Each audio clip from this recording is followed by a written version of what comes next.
सत्ता की साझेदारी। परिचय। इस अध्याय के साथ हम लोकतंत्र की उस यात्रा को आगे बढ़ाएंगे जो पिछले साल शुरू हुई थी। पिछले साल हमने देखा था कि लोकतांत्रिक व्यवस्था में सारी ताकत किसी एक अंग तक सीमित नहीं होती। विधायिका, कार्यपालिका और न्यायपालिका के बीच पूरी समझ के साथ सत्ता को विकेंद्रित कर देना लोकतंत्र के कामकाज के लिए बहुत जरूरी है। पहले 3 अध्यायों में हम सत्ता के बंटवारे पर सोच विचार को आगे बढ़ाएंगे। आइए हम बेल्जियम और श्रीलंका की 2 कथाओं के साथ शुरुआत करते हैं। ये दोनों घटनाएं बताती हैं कि विभिन्न लोकतांत्रिक शासन पद्धतियां सत्ता के बंटवारे की मांग में किस तरह निपटती हैं। इन घटनाओं से यह समझने में कुछ मदद मिलेगी कि आखिर लोकतंत्र में सत्ता के बंटवारे की जरूरत क्यों होती है। इससे हम सत्ता के बंटवारे के उन रूपों पर बातचीत कर सकेंगे जिनकी चर्चा अगले 2 अध्यायों में की गई है। बेल्जियम और श्रीलंका। बेल्जियम यूरोप का एक छोटा सा देश है। क्षेत्रफल में हमारे हरियाणा राज्य से भी छोटा। इसकी सीमाएं फ्रांस, नीदरलैंड, जर्मनी और लग्जमबर्ग से लगती हैं। इसकी आबादी 1 करोड़ से थोड़ी अधिक है, यानी हरियाणा की आबादी से करीब आधी। इस छोटे से देश के समाज की जातीय बनावट बहुत जटिल है। देश की कुल आबादी का 59% हिस्सा फ्लैमिश इलाके में रहता है और डच बोलता है। शेष 40% लोग वेलोनिया क्षेत्र में रहते हैं और फ्रेंच बोलते हैं। शेष 1% लोग जर्मन बोलते हैं। राजधानी ब्रुसेल्स के 80% लोग फ्रेंच बोलते हैं और 20% लोग डच भाषा। अल्पसंख्यक फ्रेंच भाषी लोग तुलनात्मक रूप से ज्यादा समृद्ध और ताकतवर रहे हैं। बहुत बाद में जाकर आर्थिक विकास और शिक्षा का लाभ पाने वाले डच भाषी लोगों को इस स्थिति से नाराजगी थी। इसके चलते 1950 और 1960 के दशक में फ्रेंच और डच बोलने वाले समूहों के बीच तनाव बढ़ने लगा। इन दोनों समुदायों के टकराव का सबसे तीखा रूप ब्रुसेल्स में दिखा। यह एक विशेष तरह की समस्या थी। डच बोलने वाले लोग संख्या के हिसाब से अपेक्षाकृत ज्यादा थे, लेकिन धन और समृद्धि के मामले में कमजोर और अल्पमत में थे।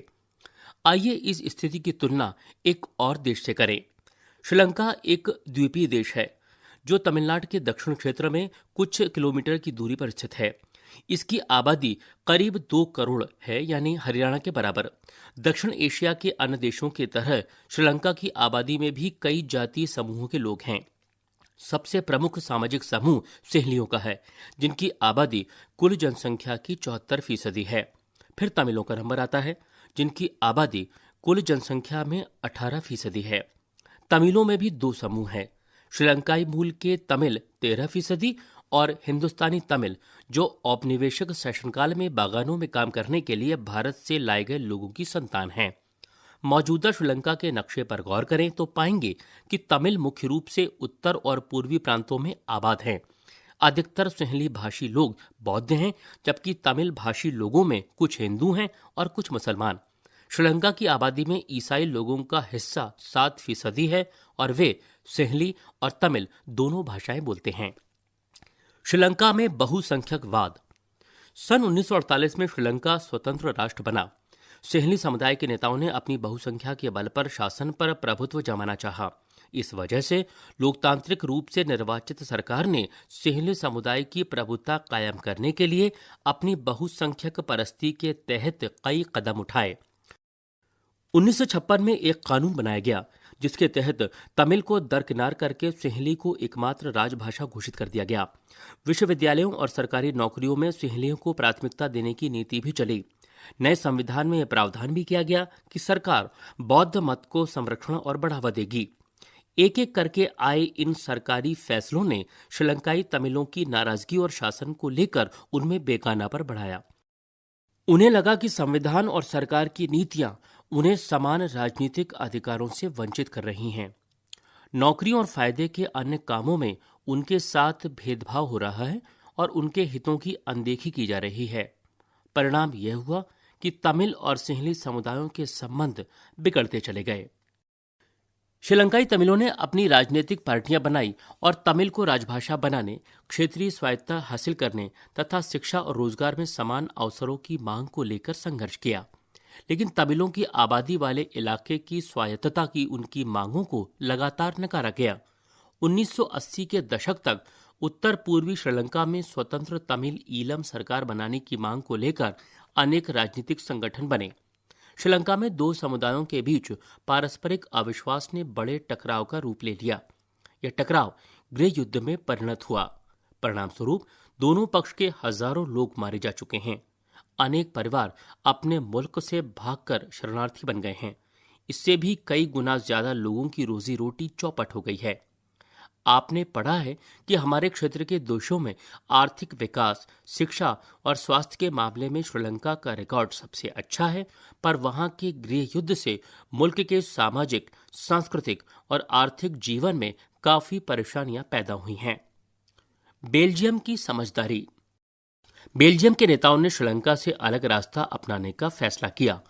उन्होंने क्षेत्रीय अंतरों और सांस्कृतिक विविधताओं को स्वीकार किया। 1970 और 1993 के बीच उन्होंने अपने संविधान में 4 संशोधन सिर्फ इस बात के लिए किए कि देश में रहने वाले किसी भी आदमी को बेगानेपन का एहसास ना हो और सभी मिलजुल कर रह सकें। उन्होंने इसके लिए जो व्यवस्था की वह बहुत ही कल्पनाशील है तथा कोई और देश ऐसा नहीं कर पाया।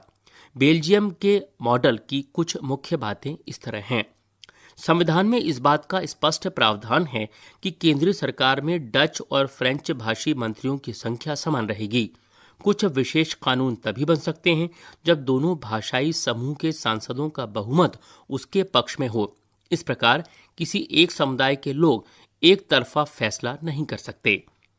केंद्र सरकार की अनेक शक्तियां देश के 2 इलाकों की क्षेत्रीय सरकारों को सुपुर्द कर दी गई हैं, यानी राज्य सरकारें केंद्रीय सरकार के अधीन नहीं हैं। ब्रुसेल्स में अलग सरकार है और इसमें दोनों समुदायों का समान प्रतिनिधित्व है। फ्रेंच भाषी लोगों ने ब्रुसेल्स में समान प्रतिनिधित्व के इस प्रस्ताव को स्वीकार किया क्योंकि डच भाषी लोगों ने केंद्रीय सरकार में बराबरी का प्रतिनिधित्व स्वीकार किया था। केंद्रीय और राज्य सरकारों के अलावा यहाँ एक तीसरे स्तर की सरकार भी काम करती है, यानी सामुदायिक सरकार। इस सरकार का चुनाव एक ही भाषा बोलने वाले लोग करते हैं। डच, फ्रेंच और जर्मन बोलने वाले समुदायों के लोग चाहे वे जहां भी रहते हों इस सामुदायिक सरकार को चुनते हैं। इस सरकार को संस्कृति, शिक्षा और भाषा जैसे मसलों पर फैसले लेने का अधिकार है। आपको बेल्जियम का मॉडल कुछ जटिल लग सकता है। निश्चित रूप से यह जटिल है, खुद बेल्जियम में रहने वालों के लिए भी, पर यह व्यवस्था बेहद सफल रही है। इससे मुल्क में गृह युद्ध की आशंकाओं पर विराम लग गया है, वरना गृह युद्ध की स्थिति में बेल्जियम भाषा के आधार पर 2 टुकड़ों में बढ़ गया होता। जब अनेक यूरोपीय देशों ने साथ मिलकर यूरोपीय संघ बनाने का फैसला किया तो ब्रुसेल्स को उसका मुख्यालय चुना गया। बेल्जियम और श्रीलंका की इन कथाओं से हमें क्या शिक्षा मिलती है? दोनों ही देश लोकतांत्रिक हैं, फिर भी सत्ता में साझेदारी के सवाल को उन्होंने अलग अलग ढंग से निपटाने की कोशिश की। बेल्जियम के नेताओं को लगा कि विभिन्न समुदाय और क्षेत्रों की भावनाओं का आदर करने पर ही देश की एकता संभव है।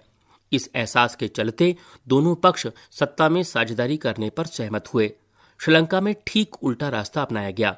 इससे यह पता चलता है कि अगर बहुसंख्यक समुदाय दूसरों पर प्रभुत्व कायम करने और सत्ता में उनको हिस्सेदार न बनाने का फैसला करता है तो इससे देश की एकता ही संकट में पड़ सकती है। सत्ता की साझेदारी क्यों जरूरी है? इस प्रकार सत्ता के बंटवारे के पक्ष में 2 तरह के तर्क दिए जा सकते हैं। पहला, सत्ता का बंटवारा ठीक है क्योंकि इससे विभिन्न सामाजिक समूहों के बीच टकराव का अंदेशा कम हो जाता है। चूंकि सामाजिक टकराव आगे बढ़कर अक्सर हिंसा और राजनीतिक अस्थिरता का रूप ले लेता है, इसलिए सत्ता में हिस्सा दे देना राजनीतिक व्यवस्था के स्थायित्व के लिए अच्छा है। बहुसंख्यक समुदाय की इच्छा को बाकी सभी पर थोपना तात्कालिक तौर पर लाभकारी लग सकता है, पर आगे चलकर ये देश की अखंडता के लिए घातक हो सकता है। बहुसंख्यकों का आतंक सिर्फ अल्पसंख्यकों के लिए ही परेशानी पैदा नहीं करता, अक्सर यह बहुसंख्यकों के लिए भी बर्बादी का कारण बन जाता है। सत्ता का बंटवारा लोकतांत्रिक व्यवस्थाओं के लिए ठीक है। इसके पक्ष में एक और बात कही जा सकती है और वह बात कहीं ज्यादा गहरी है। सत्ता की साझेदारी दरअसल लोकतंत्र की आत्मा है। लोकतंत्र का मतलब ही होता है कि जो लोग इस शासन व्यवस्था के अंतर्गत हैं उनके बीच सत्ता को बांटा जाए और ये लोग इसी ढर्रे से रहें। इसलिए वैध सरकार वही है जिसमें अपनी भागीदारी के माध्यम से सभी समूह शासन व्यवस्था से जुड़े हैं। इन दो तर्कों में से एक को हम युक्तिपरक और दूसरे को नैतिक तर्क कह सकते हैं। युक्तिपरक या समझदारी का तर्क लाभकर परिणामों पर जोर देता है, जबकि नैतिक तर्क सत्ता के बंटवारे के अंतर्भूत महत्व को बताता है। क्या समझा, क्या जाना। एनिते बेल्जियम के उत्तरी इलाके के एक डच माध्यम के स्कूल में पढ़ती है। फ्रेंच बोलने वाले उसके अनेक स्कूली साथी चाहते हैं कि पढ़ाई फ्रेंच में ही हो। सेल्वी श्रीलंका की राजधानी कोलंबो के एक स्कूल में पढ़ती है। वह और उसके स्कूल के बहुत से दोस्त तमिल भाषी हैं और इनके माता पिता पढ़ाई का माध्यम तमिल ही रखना चाहते हैं। कौन सी सरकार एनिते और सेल्वी के माता पिता की इच्छा पूरी कर सकती है? किसे सफलता मिलने की संभावना अधिक है और क्यों? खलील की उलझन। जैसा कि होता आया है, इस बार भी विक्रम रात की खामोशी में अपनी मोटरसाइकिल चलाए जा रहा था और बेताल उसकी पीठ पर बैठा था। हमेशा की तरह इस बार भी यह सोचकर कि कहीं विक्रम को नींद ना आ जाए, बेताल ने कहानी सुनाना शुरू किया। कहानी कुछ इस प्रकार थी। बेरूत शहर में खलील नाम का एक आदमी रहा करता था। उसके माँ बाप अलग अलग समुदाय के थे। उसके पिता ऑर्थोडॉक्स ईसाई थे और माँ सुन्नी मुसलमान। आधुनिक शहर के लिए यह कोई अनूठी बात ना थी। लेबनान में अलग अलग समुदाय के लोग रहते थे और राजधानी बेरूत में भी बस जाते थे। वे साथ रहते थे, मेल जोल होता था और गृह युद्ध में वे एक दूसरे से लड़ते भी थे। खलील का एक चाचा ऐसी ही लड़ाई में मारा गया था। गृह युद्ध की समाप्ति के बाद लेबनान के सारे नेता साथ मिलकर बैठे और विभिन्न समुदायों के बीच सत्ता के बंटवारे के कुछ बुनियादी नियमों पर सहमत हुए। इन नियमों के अनुसार तय हुआ कि देश का राष्ट्रपति मैरोनाइट पंथ का कोई कैथोलिक ही होना चाहिए। सिर्फ सुन्नी मुसलमान ही प्रधानमंत्री हो सकता है।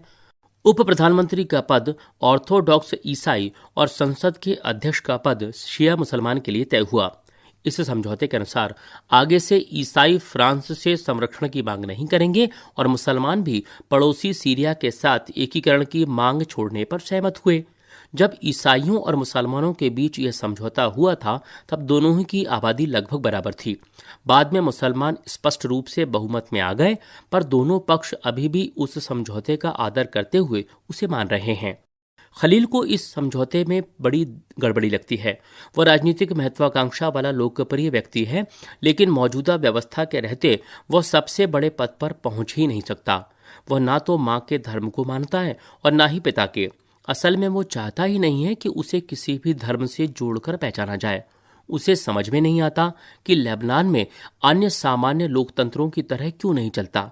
उसका कहना है, सिर्फ चुनाव कराइए, हर किसी को चुनाव लड़ने की आज़ादी दीजिए और जिसे सबसे ज्यादा वोट मिले वो राष्ट्रपति बन जाए, भले ही वो किसी समुदाय का हो। लेकिन उसके जिन बड़े बुजुर्गों ने गृह युद्ध देखा है, उनका कहना है कि मौजूदा व्यवस्था ही शांति की सबसे अच्छी गारंटी है। अभी कहानी खत्म भी नहीं हुई थी कि वे टीवी टावर के पास पहुंच गए। यहां वे रुक सकते थे। बेताल ने जल्दी से कहानी खत्म की और अपना सवाल विक्रम से पूछा, अगर आपको लेबनान का कानून फिर से लिखने का अधिकार होता तो आप क्या करते? क्या आप पुरानी व्यवस्था ही चलने देते या आप कुछ नया करते? बेताल विक्रम और अपने बीच हुए समझौते को दोहराना नहीं भूला। अगर आपके दिमाग में स्पष्ट जवाब है और आप फिर भी नहीं बताते तो आपकी मोटरसाइकिल जाम हो जाएगी और आप आगे बढ़ नहीं पाएंगे। क्या आप बेचारे विक्रम को बेताल के सवाल का जवाब देने में मदद कर सकते हैं? सत्ता की साझेदारी के रूप। राजनीतिक सत्ता का बंटवारा नहीं किया जा सकता। इसी धारणा के विरुद्ध सत्ता की साझेदारी का विचार सामने आया था। लंबे समय से यही मान्यता चली आ रही थी कि सरकार की सारी शक्तियां एक व्यक्ति या किसी खास स्थान पर रहने वाले व्यक्ति समूह के हाथ में रहनी चाहिए। अगर फैसले लेने की शक्ति बिखर गई तो तुरंत फैसले लेना और उन्हें लागू करना संभव नहीं होगा। लेकिन लोकतंत्र का एक बुनियादी सिद्धांत है कि जनता ही सारी राजनीतिक शक्ति का स्रोत है। इसमें लोग स्वशासन की संस्थाओं के माध्यम से अपना शासन चलाते हैं। एक अच्छे लोकतांत्रिक शासन में समाज के विभिन्न समूहों और उनके विचारों को उचित सम्मान दिया जाता है और सार्वजनिक नीतियां तय करने में सबकी बातें शामिल होती हैं।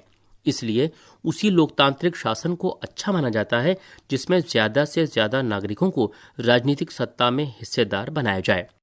आधुनिक लोकतांत्रिक व्यवस्थाओं में सत्ता की साझेदारी के अनेक रूप हो सकते हैं। आइए हम कुछ प्रचलित उदाहरणों पर गौर करें।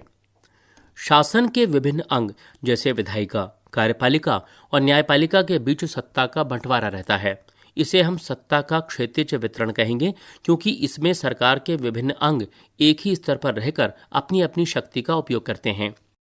ऐसे बंटवारे से यह सुनिश्चित हो जाता है कि कोई भी एक अंग सत्ता का असीमित उपयोग नहीं कर सकता। हर अंग दूसरे पर अंकुश रखता है। इससे विभिन्न संस्थाओं के बीच सत्ता का संतुलन बनता है। लोकतांत्रिक संस्थाओं के बारे में नवीं कक्षा में पढ़ते हुए हमने देखा था कि हमारे देश में कार्यपालिका सत्ता का उपयोग करती जरूर है, पर यह संसद के अधीन कार्य करती है। न्यायपालिका की नियुक्ति कार्यपालिका करती है, पर न्यायपालिका ही कार्यपालिका पर और विधायिका द्वारा अपनाए गए कानूनों पर अंकुश रखती है। इस व्यवस्था को नियंत्रण और संतुलन की व्यवस्था भी कहते हैं। सरकार के बीच भी विभिन्न स्तरों पर सत्ता का बंटवारा हो सकता है, जैसे पूरे देश के लिए एक सामान्य सरकार हो और फिर प्रांत या क्षेत्रीय स्तर पर अलग अलग सरकार रहे। पूरे देश के लिए बनने वाली ऐसी सामान्य सरकार को अक्सर संघ या केंद्र सरकार कहते हैं। प्रांतीय या क्षेत्रीय स्तर की सरकारों को हर जगह अलग अलग नामों से पुकारा जाता है। भारत में हम इन्हें राज्य सरकार कहते हैं। हर देश में बंटवारा ऐसा ही नहीं है। कई देशों में प्रांतीय या क्षेत्रीय सरकारें नहीं हैं, लेकिन हमारी तरह जिन देशों में ऐसी व्यवस्था है, वहां के संविधान में इस बात का स्पष्ट उल्लेख है कि केंद्र और राज्य सरकारों के बीच सत्ता का बंटवारा किस तरह होगा। बेल्जियम में तो यह काम हुआ है, पर श्रीलंका में नहीं हुआ है। राज्य सरकारों से नीचे के स्तर की सरकारों के लिए भी ऐसी व्यवस्था हो सकती है। नगरपालिका और पंचायतें ऐसी इकाइयां हैं। उच्चतर और निम्नतर स्तर की सरकारों के बीच सत्ता के ऐसे बंटवारे को ऊर्ध्वाधर वितरण कहा जाता है। हम अगले अध्याय में इस पर विस्तार से चर्चा करेंगे। सत्ता का बंटवारा विभिन्न सामाजिक समूहों, मसलन भाषाई और धार्मिक समूहों के बीच भी हो सकता है। बेल्जियम में सामुदायिक सरकार इस व्यवस्था का एक अच्छा उदाहरण है। कुछ देशों के संविधान और कानून में इस बात का प्रावधान है कि सामाजिक रूप से कमजोर समुदाय और महिलाओं को विधायिका और प्रशासन में हिस्सेदारी दी जाए। पिछले साल हमने अपने देश में प्रचलित आरक्षित चुनाव क्षेत्र वाली ऐसी व्यवस्था के बारे में पढ़ा था। इस तरह की व्यवस्था विधायिका और प्रशासन में अलग अलग सामाजिक समूहों को हिस्सेदारी देने के लिए की जाती है, ताकि लोग खुद को शासन से अलग न समझने लगें। अल्पसंख्यक समुदायों को भी इसी तरीके से सत्ता में उचित हिस्सेदारी दी जाती है। सामाजिक विविधताओं को शासन में भागीदारी देने के अलग अलग तरीकों पर हम इकाई 2 में चर्चा करेंगे। सत्ता के बंटवारे का एक रूप हम विभिन्न प्रकार के दबाव समूह और आंदोलन द्वारा शासन को प्रभावित और नियंत्रित करने के तरीके में भी लक्ष्य कर सकते हैं। लोकतंत्र में लोगों के सामने सत्ता के दावेदारों के बीच चुनाव का विकल्प जरूर रहना चाहिए। समकालीन लोकतांत्रिक व्यवस्थाओं में यह विकल्प विभिन्न पार्टियों के रूप में उपलब्ध होता है। पार्टियां सत्ता के लिए आपस में प्रतिस्पर्धा करती हैं। पार्टियों की यह आपसी प्रतिद्वंद्विता ही इस बात को सुनिश्चित कर देती है कि सत्ता एक व्यक्ति या समूह के हाथ में न रहे। एक बड़ी समयावधि पर गौर करें तो पाएंगे कि सत्ता बारी बारी से अलग अलग विचारधारा और सामाजिक समूहों वाली पार्टियों के हाथ आती जाती रहती है। कई बार सत्ता की यह भागीदारी एकदम प्रत्यक्ष दिखती है, क्योंकि 2 या अधिक पार्टियां मिलकर चुनाव लड़ती हैं या सरकार का गठन करती हैं। लोकतंत्र में हम व्यापारी, उद्योगपति, किसान और औद्योगिक मजदूर जैसे कई संगठित हित समूहों को भी सक्रिय देखते हैं। सरकार की विभिन्न समितियों में सीधी भागीदारी करके या नीतियों पर अपने सदस्य वर्ग के लाभ के लिए दबाव बनाकर ये समूह भी सत्ता में भागीदारी करते हैं। इकाई 3 में हम राजनीतिक दल, दबाव समूह और सामाजिक आंदोलनों की कार्यप्रणाली पर गौर करेंगे। क्या समझा, क्या जाना। सत्ता के बंटवारे के कुछ उदाहरण इस प्रकार हैं। ये सत्ता की साझेदारी की 4 श्रेणियों में से किसमें आते हैं? यहाँ सत्ता का साझा कौन किसके साथ कर रहा है? बंबई उच्च न्यायालय ने महाराष्ट्र सरकार को आदेश दिया कि वह तत्काल कार्रवाई करे और मुंबई के 7 अनाथालयों के 2000 बच्चों के रखरखाव में सुधार करे। कनाडा के ओंटेरियो प्रांत की सरकार ने वहां के मूलवासी समुदाय के साथ जमीन के दावों का निपटारा करने पर सहमति दे दी। स्थानीय मामलों के लिए जवाबदेह मंत्री ने घोषणा की कि सरकार मूलवासी समुदाय के साथ पारस्परिक सम्मान और सहयोग की भावना से काम करेगी। रूस की दो प्रभावशाली राजनीतिक पार्टियां the union on right forces और लिबरल याब्लोको मूवमेंट ने एक मजबूत दक्षिणपंथी गठबंधन बनाने के लिए अपने संगठनों के विलय का फैसला किया। इनका प्रस्ताव है कि अगले संसदीय चुनाव में हम उम्मीदवारों की साझा सूची बनाएंगे। नाइजीरिया के विभिन्न प्रांतों के वित्त मंत्रियों ने एकजुट होकर मांग की है कि संघीय सरकार अपनी आमदनी के स्रोतों को घोषित करे। वे यह भी जानना चाहते हैं कि विभिन्न प्रांतों के बीच राजस्व का बंटवारा किस आधार पर होता है।